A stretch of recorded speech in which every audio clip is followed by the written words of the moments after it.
नाही, सोलापूर महानगरपालिकेच्या संदर्भात मध्यंतरी आमचे सहसंपर्क मंत्री राज्याचे विधानसभेचे उपाध्यक्ष अण्णा बनसोडे साहेबांनी सोलापूरला दौरा केला होता.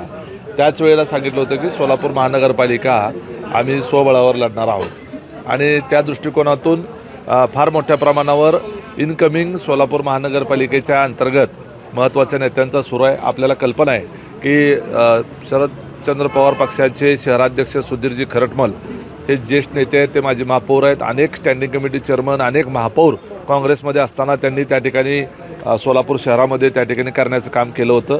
ते ज्येष्ठ नेते असलेले सुधीर खरटमल यांनी त्या ठिकाणी आमच्या पक्षात प्रवेश केला. आज अल्पसंख्याक समुदाय सोलापूर शहरामध्ये फार मोठ्या प्रमाणावर आहे.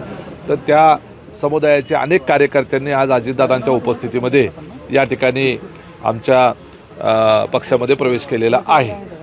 जिल्हा परिषदेच्या संदर्भात काय नेमकी रणनीती असणार? जिल्हा परिषदेला मी सोलापूरचा ग्रामीणचा जिल्हाध्यक्ष आहे. अजितदादांच्या बरोबर मी चर्चा केलेली आहे आणि जिल्हा परिषदेला देखील आम्ही सोलापूर जिल्ह्यातल्या सर्व 68च्या 68 जागा या स्वबळावर लढवण्याचा निर्णय त्या ठिकाणी घेतलेला आहे. अजून एक पुणे शहरात दोन्ही राष्ट्रवादी एकत्र येण्यासंदर्भात चर्चा सुरू आहे. तशा घडामोडी हालचाली देखील सुरू आहेत.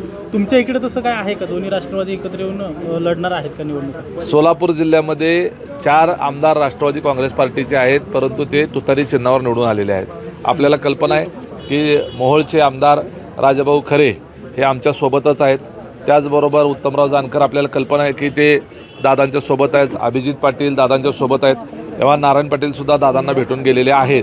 आता या सगळ्या पार्श्वभूमीवर सोलापूरच्या पवारसाहेबांच्या पक्षाच्या राष्ट्रवादीचे आमदार आणि आमची राष्ट्रवादी काँग्रेस पार्टी, त्याचबरोबर खासदार धैर्यशील मोहिते पाटील यांनी जर काही निर्णय घेतला आणि काही प्रस्ताव ठेवला तर निश्चित त्या संदर्भात चर्चा करता येऊ शकते. पुण्यातील शहराध्यक्ष जे प्रशांत जगताप आहेत ते जर 2 राष्ट्रवादी एकत्र आले तर राजीनामा देणार म्हणतायत. काही सूत्रांकडून राजीनामा देखील त्यांनी या संदर्भामध्ये मी फक्त सोलापूर जिल्ह्यासंदर्भात बोलेन. या संदर्भात पक्षाचे आमचे प्रवक्ते किंवा वरिष्ठ नेते बोलू शकतात. आणखी एक महत्त्वाची घडामोड तुम्हाला सांगायला पाहिजे आहे.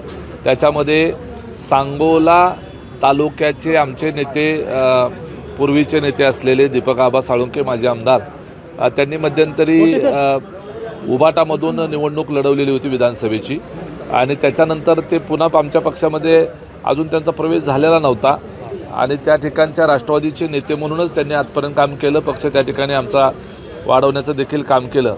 परंतु नंतर आता मध्यंतरी त्यांनी मेळावा घेऊन जिल्ह्याचे पालकमंत्री जयकुमार गोरे यांच्यासोबत जाण्याचा निर्णय त्यांनी घेतला. म्हणजे एका अर्थानं भारतीय जनता पार्टीबरोबर जायचा त्यांचा निर्णय त्या ठिकाणी त्यांनी सूचित केलेला आहे.